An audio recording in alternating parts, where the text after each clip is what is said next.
Alice on Borderland. So if you've seen my previous video, you'll know that I was browsing through Netflix, found Alice in Borderland, liked it, read the manga, loved it, and when I saw it had a spin-off sequel type thing, I was like, sign me up.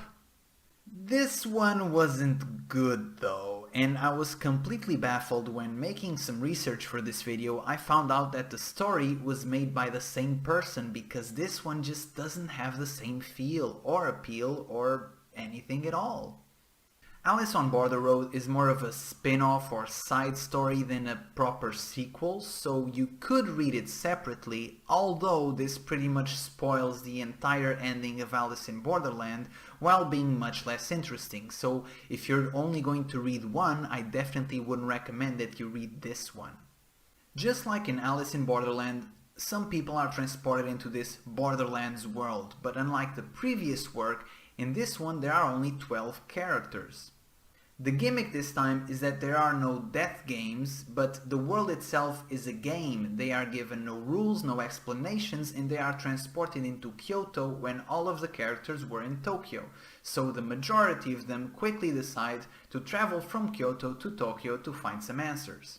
Along the way there are some misunderstandings, and that's putting it lightly, so the vast majority of the story is just groups of characters pursuing and traveling with each other from Kyoto to Tokyo.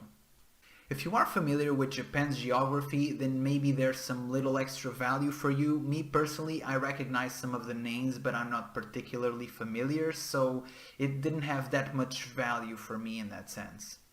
Now, my main complaint about Borderland is that there are only 12 characters, so you would bet that they would go for a quality over quantity type thing, but the characters aren't very good. In fact, they're much worse than its previous work, and some of the story decisions are just confusing. So out of these 12 characters, a few characters have pretty much little to no story time. Two of the characters have functionally the same personality. This sounds very weird, but if you read it, you'll understand it. And most of the conflict in this story just scales very aggressively and unnaturally. Like, these characters aren't actual realistic characters like in the previous one. They're more caricatures of Battle Royale, death game type characters. Alice in Borderland did have some real psychotic, unrealistic characters, but for the most part I think you could empathize with a lot of them, and there was a very real human element to a lot of these characters. In here, however, I think I can maybe empathize with one or two characters at most, and even then the story makes it very difficult. It feels, because this is a shorter manga, that they have to quick start conflict so we get to the juiciest part immediately and we don't lose the reader's attention. But in this story, unlike the previous one, there are no rules that are specified. They never say that it's a death game or that there's a limited number of winners. Nothing is ever told besides them being transported into this weird world. So I would think that in this unknown world with little to no information, people would be much more cooperative than they are shown to be here. Here they are strangely aggressive. One character in particular is just the worst one. He starts as this, shy but a bit perverted old man, salaryman type guy, and then he evolves into this full-on psychopathic, animalistic, and necrophiliac murderer. Like, what am I reading, bro?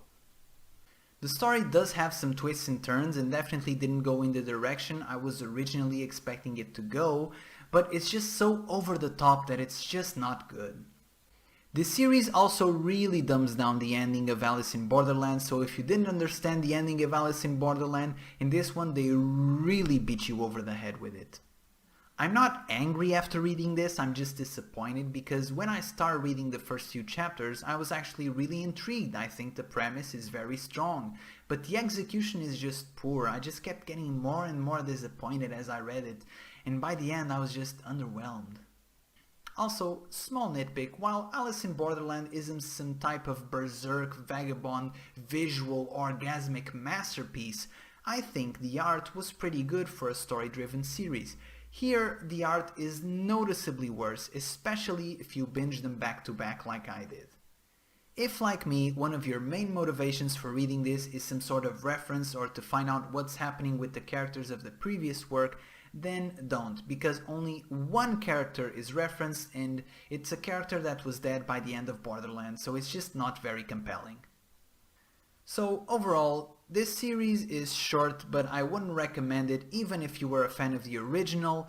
If this video perhaps gives you some interest to check out the train wreck, then do so, but keep in mind that your motivation for reading this is much different than the motivation I had when I started reading it. Finally, if you want to read more of Alice in Borderland, I recommend Alice in Borderland Retry, which is a very short 13-chapter manga, which isn't fantastic, but it's a much better sequel and really captures the charm of the original much better than this dissatisfying, disappointing journey.